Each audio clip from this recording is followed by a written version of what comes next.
man akalain na di ko rin inaasahan pa. Narito tayo ngayon upang matunghayan ang nagiinit, nagbabaga at talaga namang usap-usapan at nagtitrending na latest issue ni Ate Erica. Sa pagpapatuloy ng ating istorya ay kasalukuyan pa rin na hinahambing ni Kalingap Val Santos Matubang si Ate Erica kay Ate Viancy. Talagang medyo malaki na ang galit ng mga manonood at ng mga followers at viewers din at ni Kalingap Val kay Ate Erica dahil nga sa mga nangyayari. Talagang lumalabas kasi na kasalanan ni Ate Erica at ni Ate Sheila May ang lahat ng mga nangyayari at sinasabi na sobrang sama daw talaga ng ugali ng dalawa. Huwag kang magalit Jun kay Val Santos Matubang. Inilahad ko lang po ang katotohanan. Kung ikaw ay maka-Diyos, maka-tao, maka-senior citizen, gumising kayo. Yung Erica na yan at Sheila May, walang kwintang mga apo. Mismo po ang nagsabi yung lolo nung nagkaedad, nagkasungay na. Kailan sila magkakapatid? Dalawa lang sila? Dalawa lang po yan. Dalawang magkapatid. Kaya Sheila May alagaan namin. at Tuwang-tuwa Erica. nga ako, unang apo ko sa babae. Oo. Minalmahal ko. Paglaki nagkasungay. Nagkasungay. Baka Jun baka balang araw, sinuwag ka yan. Baka pag sinuwag ka niyan, isusumbong ka sa asawa mo. Hanggat maaga pa Jun lumapit ka kay Val Santos Matubang. Kayong magsama. Ha? Iwan mo yan yung dalawang mga salbahe na yan. Sabi ni Lolo nagkasungay po Jun Iwan mo yan. Huwag kang paluko dyan. Ilang milyon na ang nagastos mo? Mahigit ng 2 milyon. Binigyan mo ng Inmax si Erica. Magkano Inmax? 180,000 pesos.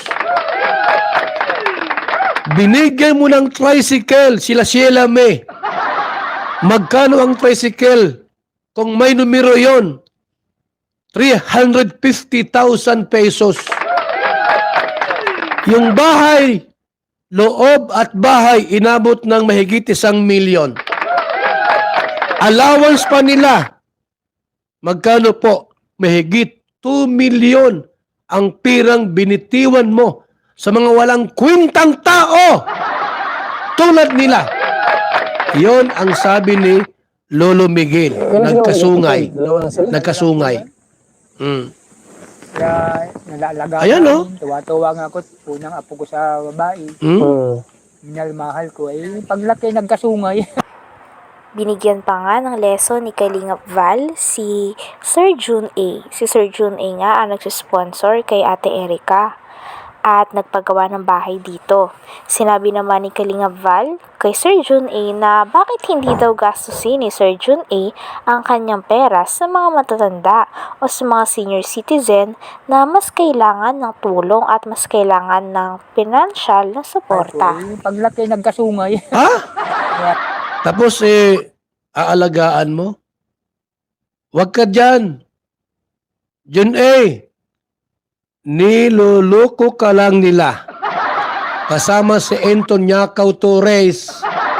Binubula-bula ka lang ni Sheila May. Di ka naman gwapo. Hindi ka naman gwapo. Tulad ko. Huwag ka na dyan sa kanila. Tayo magsama. Jun May mga pabahay tayo dito. Maraming pabahay tayo. Ang pera mo, iano mo sa mga matanda. Ito si Tatay Miguel, babahayan natin. Magkano ambag mo, Jun Jun magkano ambag mo? Itong co-host team, 30,000. Co-host team, 30,000. Kasi yung ibang pera nila nandun kay Daniela. Tinulong natin. Kay Marites, 20 mil. John A, magkano sa'yo, John A? John A, magkano sa'yo? 100,000? Huwag mong ibigay kay Kalinga Prab at re-resibuhan kita. Baka bawiin mo pa ay. Masulsuluhan ka nung dalawa, ni Sheila at ni Erica, bawiin mo yung 100,000 mo sa akin. Isampal ko sa mukha mo pag binawi mo. Re-resibuhan ko talaga yan, John A. Ha? Kung tutulong ka dito kay Lolo Miguel, kahit 100,000 lang, re-resibuhan kita. Ha? Bawiin mo. Bigay-bawi ka baga? Baka may isampal ko sa mukha mo yung pera mo. Pag binawi mo, huwag naman ganon. Insulto yan ay sa binibigyan. Bigay-bawi, insulto yan. Foundation pa ito mga kalingap. Bibigay-bawi ta ha? Okay, good morning sa ating lahat, sa ating pong 6,271 live viewers natin. Marites! Ha? Ako ang legit Marites po. Tunay na Marites. Member ako ng Kapisanan ng mga Marites sa Pilipinas. Member ako niyan.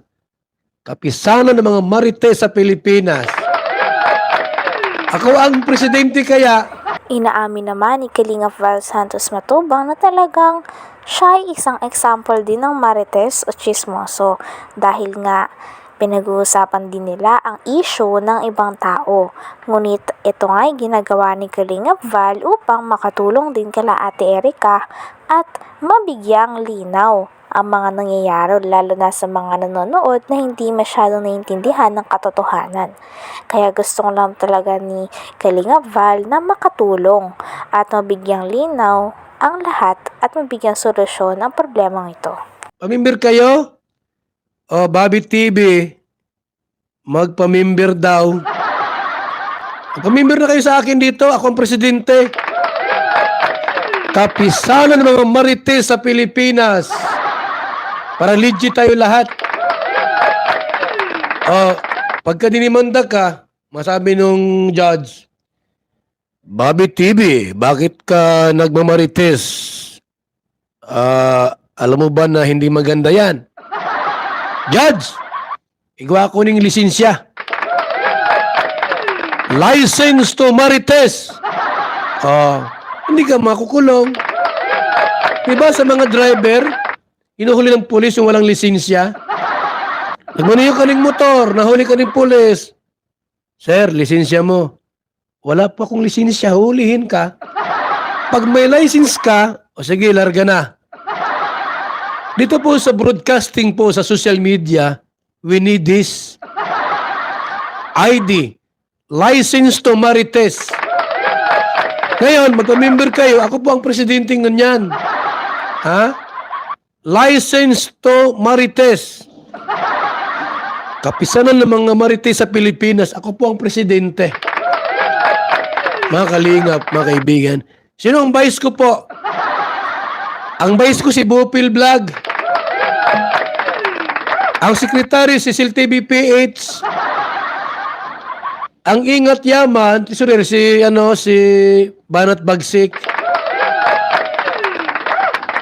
Ang auditor si Mansano.